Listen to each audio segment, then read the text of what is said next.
नमस्कार, अपन समाचारमा स्वागत छ।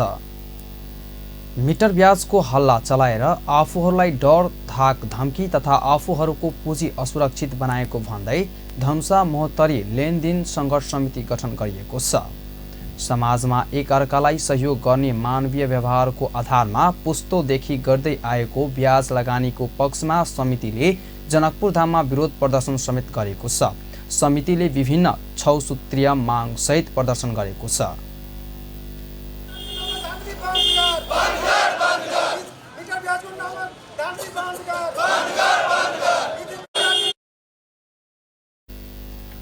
उनीहरूले मिटर ब्याजको नाममा भइरहेको लेनदेन आतंक बन्द गर्नुपर्ने, स्थानीय निकायमा जाँचबुझ गरी मात्र प्रमाणको आधारमा उजुरी दर्ता गर्ने प्रावधान हुनुपर्ने, लेनदेन सम्बन्धी उजुरी बिना प्रमाण दर्ता नगर्नुपर्ने, जिल्ला प्रशासन कार्यालय धनुषा तथा मिटर ब्याज जाँचबुझ आयोगमा दर्ता भएको निवेदनहरूलाई हाल जारी भएको मुल्की देवानी संहिता 2074 को दफा 36 को उपदफा 3 को ख बमोजिम जाँचबुझ तथा छलफलको लगानी स्थानीय सरकारलाई जिम्मा लगाउनु पर्ने, आफूहरूले लगाएको लगानीहरू कानुनी बमोजिम सभा र ब्याज सहित उपलब्ध हुनुपर्ने र लेनदेनको व्यवहारलाई मर्यादित र सहज बनाउनु पर्ने माग गरेका छन्। जुन नेपाल सरकारले जो अध्यादेश ल्याएको छ मिटर ब्याजको सम्बन्धमा त्यो एकदम गलत अध्यादेश हो। त्यो अध्यादेश हाम्रो समाजमा खैलाबिला पारेको छ। यो गलत अध्यादेश हो। यसमा के गरेको छ, लेनदेन देवानी मुद्दालाई फौजदारी मुद्दामा ल्याएको छ, त्यसको ठगी बनाउनको लागि र सम्पत्ति शुद्धिकरण, यो सबै जाल झेल ल्याएर मधेसमा गाउँ गाउँमा लडाउन खोजिरहेको थियो सरकारले। त्यस कारणले यो अध्यादेश अविलम्ब फिर्ता होस्, यो हाम्रो सङ्घर्ष समितिको माग। यी मागहरूसहित उनीहरूले धनुषाका प्रमुख जिल्ला अधिकारी काशीराज दाहाल समक्ष ज्ञापन पत्र समेत बुझाएका छन्। प्रमुख जिल्ला अधिकारीलाई ज्ञापन पत्र बुझाउँदै समितिका अध्यक्ष विजय यादवले समाजमा रहेका प्रत्येक मानवलाई दैनिक काम गर्नका लागि एक अर्कासँग कानुनी बमोजिम लेनदेन गर्न हक अधिकार मुल्की देवानी संहिता 2074 को दफा 474 मा रहेको र सोही बमोजिममा आफूहरूले पनि विभिन्न बैंक तथा वित्तीय संस्थाबाट ऋण लिएर समाजमा अभावमा रहेका आवश्यक पर्ने व्यक्तिमा विगतदेखि नै प्रचलित कानुन बमोजिम आवश्यकता अनुसार ऋण लेनदेन गर्दै आएको भए पनि अहिले मिटर ब्याजको नाममा सबैलाई डराउने, पैसा नदिने सहितको धाक धम्की दिने काम भइरहेको बताउनु भएको छ।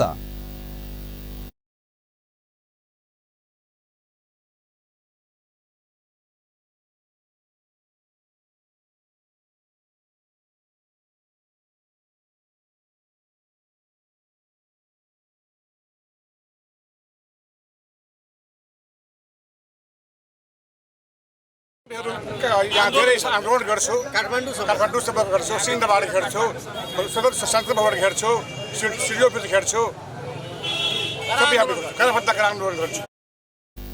उनले जनताले घर व्यवहार चलाउनका लागि इष्टमित्र छरछिमेकबाट नेपालको प्रचलित कानुन बमोजिम कपाली तमसुक बनाई लेनदेन गर्न तथा जनजीवनकाल चलाउँदै आएको अवस्थामा केही गलत सोच भएका र बेइमानको मानसिकता भएकाहरूले दल विशेष सहारामा आफूहरूको ऋण तिर्न नपरोस् भन्ने मनसायले मिटर ब्याजीको हल्ला र अभियान चलाई सबैलाई एकै किसिमको व्यवहार र तुलना गरेको प्रति दुःख व्यक्त गरे।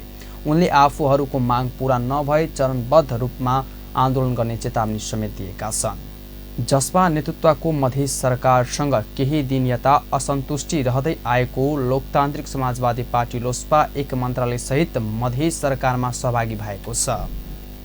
लोसपाबाट रमेश प्रसाद कुर्मी मन्त्री पदको शपथ लिएसँगै लोसपा पनि मधेस सरकारमा सहभागी भएको हो। उनलाई मधेस प्रदेशका प्रदेश प्रमुख हरिशंकर मिश्रले वन तथा वातावरण मन्त्री पदको शपथ ग्रहण गराएका छन्।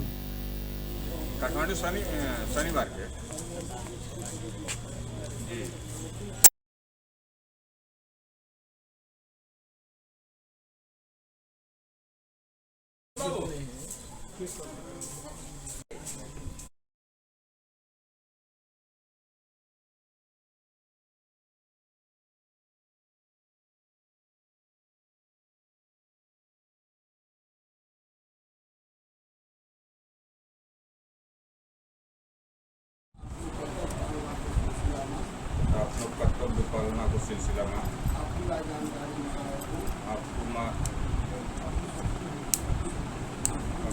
क्रान्तिकारीमा कुर्मी पर्साको निर्वाचन क्षेत्र नम्बर 2 को खबाट निर्वाचित छन्। यता लोस्पा मध्य प्रदेशको संसदीय दलका नेता अभिराम शर्माले तत्काल लागि एक मन्त्रालय सहित आफूहरू मध्य सरकारमा सहभागी भएको जानकारी दिए।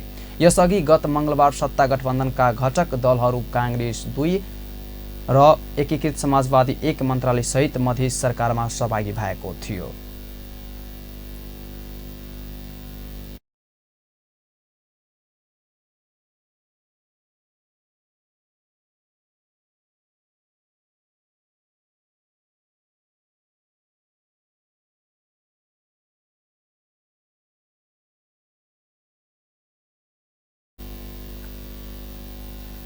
नेपाली कांग्रेस रूपान्तरण अभियान पक्षले प्रदेश भेला सुरु गरेका छन्।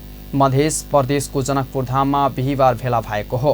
भेलामा केन्द्रीय सदस्य मधु आचार्य, चन्द्रमोहन यादव, नेताहरू गुरुङ राज घिमिरे, लक्ष्मणलाल राय यादव, भूपेन्द्र गजशाही, रञ्जित कर्ण, जगदीश्वर नरसिंह केसी, जिप्सी यादव, श्याम पटेल, देवराज चालिसे, विष्णु देवी पाण्डे, नरेश यादव लगायतले कांग्रेस दूषित भइसकेकाले शुद्धिकीकरण र रूपान्तरण आवश्यकता रहेको बताएका छन्। सदस्यताको विस्तारले त वास्तवमा पार्टीको जनमत बढ्दो रहेन, पार्टीको ताकत बढ्दो रहेन, पार्टीका प्रतिको समर्थन बढ्दो रहेन। त्यसका निम्ति त अर्कै चिजको आवश्यकता पर्दो रहेछ। त्यसैले यो विषय हाम्रो वास्तवमा प्रमुख विषय हो, चिन्ताको विषय हो। हामी सरकारवालाहरूको चाहिँ सरकारको विषय हो। तपाईँ हामीलाई थाहा छ 48 सालमा हाम्रा संरचनाहरू सम्पूर्ण रूपबाट चाहिँ 4000 गाविस र त्यसका वडाहरूसम्म पुगिसकेको थियो। हाम्रा देशव्यापी हाम्रा सदस्यहरू फैलिसकेका थिएन। एउटा बुथमा अथवा एउटा वडामा 3-4 जना क्रियाशील सदस्य थिए। नेपाल विद्यार्थी एउटा भातृ संस्था थियो, तरुण दल जन्मिएकै थिए र अरू भातृ संस्थाहरू चाहिँ यति ठुलो सङ्ख्यामा यति भीमकाय संरचना थिएन, यति धेरै संरचनाहरू थिएन, यति धेरै भातृ संस्थाहरू थिएनन्, यति धेरै सुरक्षित संस्थाहरू थिएनन्। तर मत कति प्राप्त गर्यौँ हामीले? स्पष्ट बहुमत प्राप्त गर्यौँ 48 सालको निर्वाचनमा। गाविसको निर्वाचनमा पनि हामीले धेरै सङ्ख्यामा हामीले निर्वाचन जित्यौँ। तर अहिले आएर 8,52,000 क्रियाशील, झन्डै 45-46 वटा भातृ र सुरक्षित संस्था, विदेशभरि सङ्गठन, डायस्पोरामा सङ्गठन, झन्डै 35-40 जिल्लामा हाम्रो अहिले सङ्गठन विस्तार भइसक्यो। त्यहाँबाट हजारौँ क्रियाशील सदस्यहरू छन् र हाम्रा हरेक वडामा हाम्रा सयौँ क्रियाशील सदस्यहरू छन्। हामीले किन मत प्राप्त गर्यो भने हाम्रा नेताहरूलाई हामीले मात्रै होइन, नेपाली जनताले पनि भगवान मान्थ्यो। ईश्वरको एउटा रूप, एउटा अवतार चाहिँ नेपालको धरतीमा अवतरित गरेको बिपी कोइराला यही प्रदेश प्रदेशका धनसादेखि सलाईबाट रोपरका पर्साका साथीहरू क्रियाशील काम होइन भने तपाईँको नि विषान्त हुने प्रमाण भएको छ।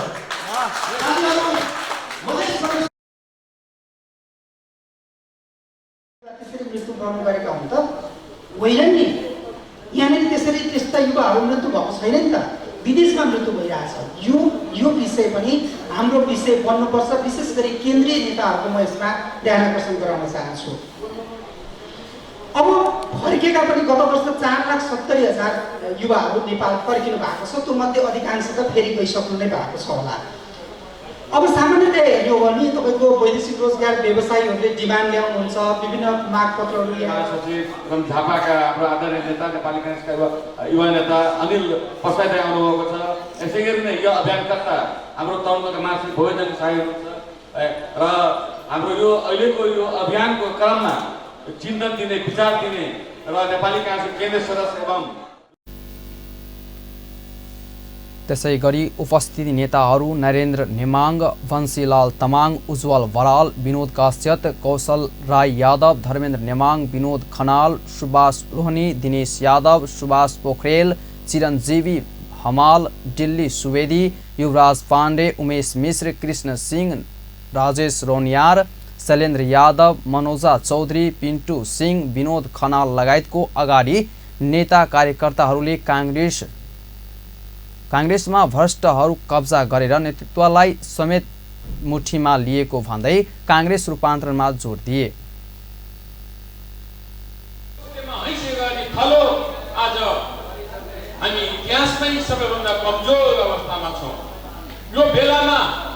यहीबाट यो पवित्र अभियान सुरु भएको छ र यसलाई यहाँ साथीहरूले यहाँ अलि भर्खर रामदयालजीले उठाउनुभयो।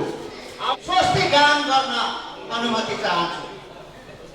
हरिओम स्वस्ति न इन्द्रो वृद्धश्रवाः स्वस्ति न पूषो विश्ववेदाः स्वस्ति न क्षति अरिष्टनेमि स्वस्ति न एकदम शेर बहादुर राईको गुटले मतलब पुरै टिमै जित्नु भएको छ। जिल्लाको के अरे उपाध्यक्ष र अध्यक्ष समेत सबै टिमै जित्नु भएको छ। उहाँहरू कुनै कार्यक्रम काङ्ग्रेसको वर्तमान नेतृत्वको कार्यशैली सुधार गर्नुपर्ने भन्दै रूपान्तरण अभियानले 7 प्रदेशमा भेलाको मिति समेत तोकेको थियो। नेता भूपेन्द्र गञ्ज शाहीले नेताहरूले आफ्ना कुरा राख्ने र प्रदेशभित्रका अगुवा कार्यकर्ताका कुरा सुन्न भेला गरिएको बताए। काङ्ग्रेसको कार्यशैली सुधार गर्नुपर्छ भने अधिकांशको मत पर्यो। उनले भने रूपान्तरण अभियानमा मानिसको चासो देखिन्छ। 7 प्रदेशमा नेता कार्यकर्तासँग र जनतासँग पनि छलफल गर्ने उनले बताए। नेतृत्वको कार्यशैली सुधार गर्न यसबाट पनि दबाव पुग्छ। उनले भने हामीले रूपान्तरण अभियान गर्दा नेता कार्यकर्तामा उत्साह देखिएको पारियो। पार्टी सुधार गर्न अब ढिला गर्नु हुन्न भन्ने सबैको धारणा छ। काङ्ग्रेसले गत वैशाख 10 गतेमा भएको उपनिर्वाचनमा तनहु 1 गुमाएको थियो। गत मङ्सिरको चुनावमा काङ्ग्रेसबाट रामचन्द्र पौडेल यो क्षेत्रबाट विजयी भएका थिए। गठबन्धन गर्दा पनि काङ्ग्रेसले गत निर्वाचनहरूमा अपेक्षा अनुसार मत ल्याउन सकेको थिएनन्। काङ्ग्रेसले गत वर्ष साउनदेखि केन्द्रीय समिति बैठकको समेत राखेका छैनन्। नीति अधिवेशन, चुनावी समीक्षा, मातृ संस्था र विभागलाई पूर्णता दिने जस्ता काम सभापति शेरबहादुर देउवाले अघि बढाएका छैनन्। काङ्ग्रेस रूपान्तरण अभियानले सभापति र पार्टीका पदाधिकारीलाई प्रदेश भेलाहरूमा नबोलाउने बताएका छन्। गत जेठ 2 गते काङ्ग्रेस रूपान्तरण अभियानले काठमाडौँमा पत्रकार सम्मेलन गरेर प्रदेश भेला गर्ने र अभियानका लागि संयोजक समेत तोक्ने निर्णय गरेको थियो। मधेस भेलाका लागि अभियानले नेता रञ्जित कनलाई संयोजक बनाएको थियो। उपप्रधानमन्त्री एवं गृहमन्त्री नयनकाजी श्रेष्ठले नक्कली भुटानी शरणार्थी प्रकरणमा सञ्चार माध्यममा नाम आएकाहरूको थप अनुसन्धान भइरहेको बताउनु भएको छ। बिहिबार नेकपा एमालेको मातृ सङ्गठन राष्ट्रिय युवा सङ्घ नेपालले नक्कली भुटानी शरणार्थी प्रकरणबारे निष्पक्ष छानबिनको माग गर्दै बुझाएको ज्ञापन पत्र ग्रहण गर्दै उहाँले यस्तो बताउनु भएको छ। मन्त्री श्रेष्ठले कोही व्यक्तिले दिएको बयानकै आधारमा मात्रै पक्राउ गर्न नमिल्ने भन्दै थप अनुसन्धान भइरहेको जानकारी दिए। उहाँले राजनीतिक दलहरूले नागरिकलाई जीवन फेरिएको अनुभूति दिन नसकेको बताउनुभयो। उहाँले देशमा भ्रष्टाचारको जालो व्याप्त रहेको र कमिसनको जालो नतोड्दासम्म समृद्धिको यात्रा सफल हुन नसक्ने जानकारी दिनुभयो। उहाँले भ्रष्टाचारको प्रभावकारी नियन्त्रण गर्न आवश्यक भएको बताउनुभयो। उहाँले देशको नागरिकलाई अनागरिक बनाई विदेश पठाई सम्पत्ति कमाउने काम सह्य नहुने बताउनुभयो। उहाँले राजनीतिक प्रभाव र अवान्छित दबावबाट मुक्त भएर स्वतन्त्र रूपमा छानबिन प्रहरीलाई निर्देशन दिएको समेत जानकारी दिनुभयो।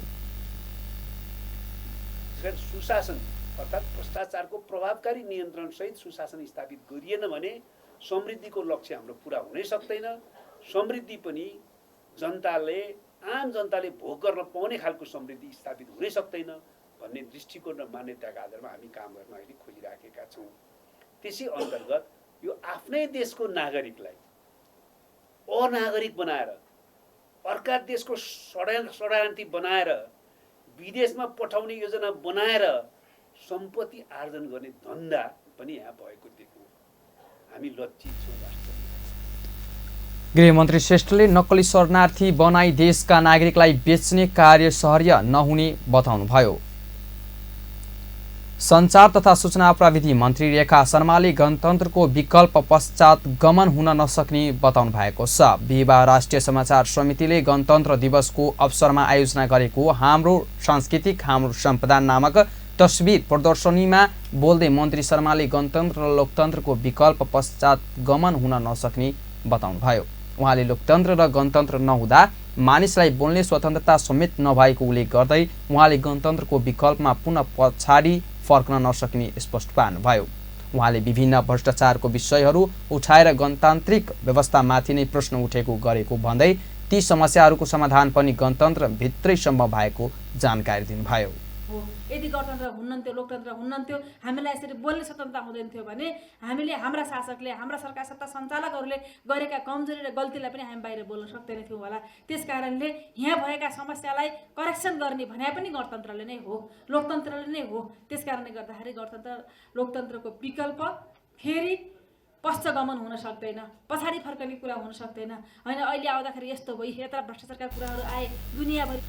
उहाँले सरकार सञ्चालनमा भएका त्रुटिहरूलाई व्यवस्थासँगै जोडेर हेर्न नमिल्ने बताउनुभयो। उहाँले गणतन्त्रले दलित, महिला लगायतका उत्पीडित समुदायलाई राजनीतिको शीर्ष तहमा लागेको भन्दै व्यक्तिले गरेको गल्तीलाई प्रणालीसँग जोड्न नमिल्ने जानकारी दिनुभयो। उहाँले राज्यको माथिल्लो तहमा पुगेको कोही व्यक्ति बिग्रिएमा गणतन्त्रको दोषी नभएको समेत बताउनुभयो। नेकपा एमालेका सांसद रामचन्द्र राईले छिमेकी मुल्क भारतसँगको नेपालको सम्बन्ध अवसर भएको बताउनु भएको छ। भिवा राष्ट्रिय सभा अन्तर्गतको राष्ट्रिय सरोकार तथा समन्वय समितिको बैठकमा बोल्दै सांसद राईले नेपालको लागि भारतसँगको सम्बन्ध अवसर भएको बताउनुभयो। उहाँले छिमेकी मुल्कसँगको सम्बन्धमा हाम्रो लागि समस्या नभएको जानकारी दिनुभयो। उहाँले भारतसँगको सम्बन्धलाई अवसरको रूपमा परिणत गर्न नेतृत्वको सूझबुझपूर्ण पहल कदमी हुनुपर्ने भए पनि यस्तो हुन नसकेको जानकारी दिनुभयो।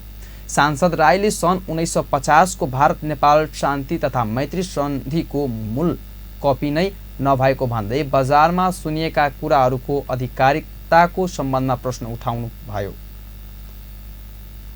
यसको मूल कपी छैन भनिसकेपछि हामीले जे बजारमा पाइरहेका छौँ, जे हाम्रोमा सुन्नमा, देख्नमा, बुझ्नमा आइरहेको छ, यो यसको आधिकारिकता कति? दोस्रो कुरा, मैले भारत नेपालको लागि अवसर हो भन्ने बुझ्छु मैले, तर यसलाई समस्या बनाइयो, त्यो पनि हाम्रो नेतृत्वको कारणले गरेको हो। त्यसो भएकोले मेरो कुरा के हो भने भारत समस्या होइन, अवसर हो।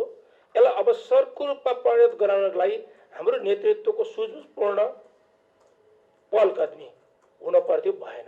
त्यसमा अब उहाँले नेपालमा सन् 1950 को सन्धि खारेज हुनुपर्ने माग बारम्बार उठिरहेको भन्दै सो सन्धि खारेज हुन र नहुनको कुनै अर्थ नभएको बताउनुभयो। नेपाल भारत प्रबन्ध समूहका सदस्य सूर्यनाथ उपाध्यायले प्रधानमन्त्री पुष्पकमल दाहालले भारत भ्रमणका क्रममा कर्णाली वा कोशी नदीमा सम्झौता गर्न सक्ने आशंका व्यक्त गर्नुभएको छ। बिहिबार राष्ट्रिय सभा अन्तर्गतको राष्ट्रिय सरोकार तथा समन्वय समितिको बैठकमा बोल्दै उपाध्यायले यस्तो शङ्का व्यक्त गर्नुभएको हो। उहाँले प्रधानमन्त्रीले यो पटकको भारत भ्रमणमा नयाँ सम्झौता हुने बताउँदै आएको भन्दै कोशी र कर्णाली जलसाय आयोजना भारतलाई दिने सम्झौता गर्न सक्ने प्रति चनाखो रहन आग्रह गर्नुभयो। उहाँले नेपाल भारतको 1950 को सन्धिमा भएको सम्झौता अनुसार भारतले नेपाललाई पानी कहाँ पुर्याउने, कति दिने भन्ने विषयमा स्पष्ट उल्लेख गरेको बताउनुभयो। उहाँले नेपाल भारत बीचमा भएका सन्धि सम्झौताहरू पालना नभएको समेत जानकारी दिनुभयो। उपाध्यायले प्रधानमन्त्रीले भारत भ्रमणमा विद्युतको कुरा गर्दा पानीको हिसाब गरेर कुरा गर्नुपर्ने बताउनुभयो। उहाँले विगतको यस्तो भिजन पेपरमा हस्ताक्षर गर्नु नहुने समेत जानकारी दिनुभयो। कमिटमेन्ट गरेर नयाँ चिज चाहिँ हुन्छ भन्नुभएको छ।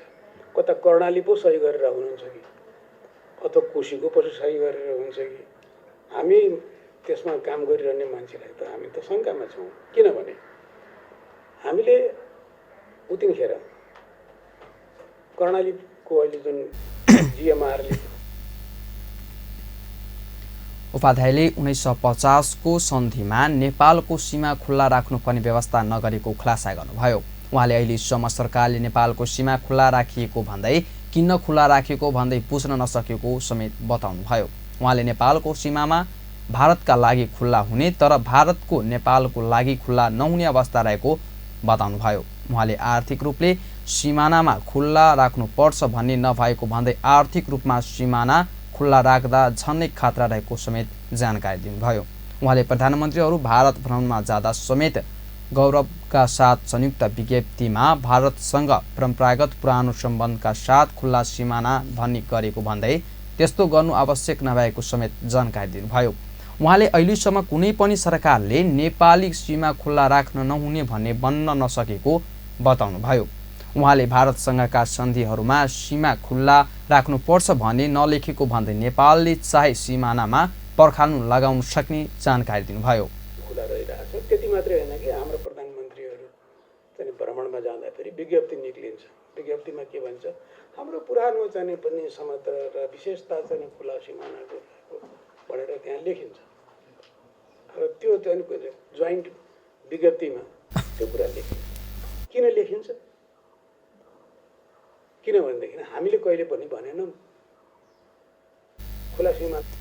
उपाध्यायले नेपाल सरकारले भारतबाट नेपाल आउने भारतीय नागरिकको कुनै तथ्याङ्क नराख्दा देशभित्रै आपराधिक क्रियाकलाप बढेको समेत बताउनुभयो। उहाँले प्रत्यक्ष सरोकार राख्ने सरकारले नेपाल भारत बीच भएको नेपाल भारत शान्ति तथा मैत्री सन्धि 1950 लाई व्यवस्था गरेको समेत बताउनुभयो। अनि त्यसले के काम गर्यो त्यो पनि रेकर्ड छैन। पैसा कति साटीले गयो रेकर्ड छैन। हामी त कस्ता देश हो भनेदेखि सानो देश तर सबैको लागि जे गर्न नि छुट। एउटा मान्छे मारेर कोही। उहाँले 1950 को सन्धिको समयानुकूल परिमार्जन गर्न सरकारले व्यवस्था गर्न नहुने बताउनुभयो। उहाँले भारतबाट नेपालीले 1 रुपियाँ ल्याउँदा भारतीयहरूले नेपालबाट 3 रुपियाँ लैजाने अवस्था रहेको बताउनुभयो। राष्ट्रपति रामचन्द्र पौडेलले वर्षा र सहकालका देवता रातो मत्यसेन्द्र नाथको भोटे जात्रा अवलोकन गर्नुभएको छ। राष्ट्रपति पौडेलले जाउला खेलमा आज अपराह्न आयोजित भोटे जात्रामा सहभागी भई भोटे जात्रा अवलोकन गर्नुभएको हो। मत्यसेन्द्रनाथ मच्छिन्द्रनाथको रथ लगन खेलबाट जावले खेल पुर्याइएको चौथो दिन भोटे देखाउने परम्परा अनुसार आज राष्ट्रपति रामचन्द्र पौडेलको उपस्थितिमा गुठी संस्थान ललितपुरका कर्मचारीले भोटे देखाएका थिए। सो अवसरमा राष्ट्रपति पौडेलले रातो मच्छिन्द्रनाथको दर्शन गर्नुका साथै प्रसाद ग्रहण गर्नुभएको थियो। सो अवसरमा राष्ट्रपति रामचन्द्र पौडेलले जीवित देवी कुमारीको दर्शन पनि गर्नुभयो। गत वैशाख 11 गतेदेखि सुरु भएको रथ यात्रा आज भोटे देखाइसँग यस वर्षका लागि यात्रा सम्पन्न भएको छ। भोटे जात्रा अवलोकन गर्न उपराष्ट्रपति रामसाहेब प्रसाद यादव, प्रधानमन्त्री पुष्पकमल दाहाल, सभामुख देवराज घिमिरे, उपप्रधानमन्त्री एवं गृहमन्त्री नयनकाजी श्रेष्ठ र मन्त्रीहरू पनि सहभागी हुनुभएको थियो। पछिल्लो 24 घण्टामा देशभरमा 580 जनाको नमुना परीक्षण गर्दा 10 जना संक्रमण पुष्टि भएको छ। त्यस्तै बिहीबार 15 जना कोरोना संक्रमणबाट मुक्त भएका छन्। हाल देशभर सक्रिय संक्रमितको संख्या 41 रहेको छ। हस्त अहिलेलाई यतिकै। पलपल खबर तेज नजर हेर्दै गर्नुहोला अपन टेलिभिजन। नमस्कार।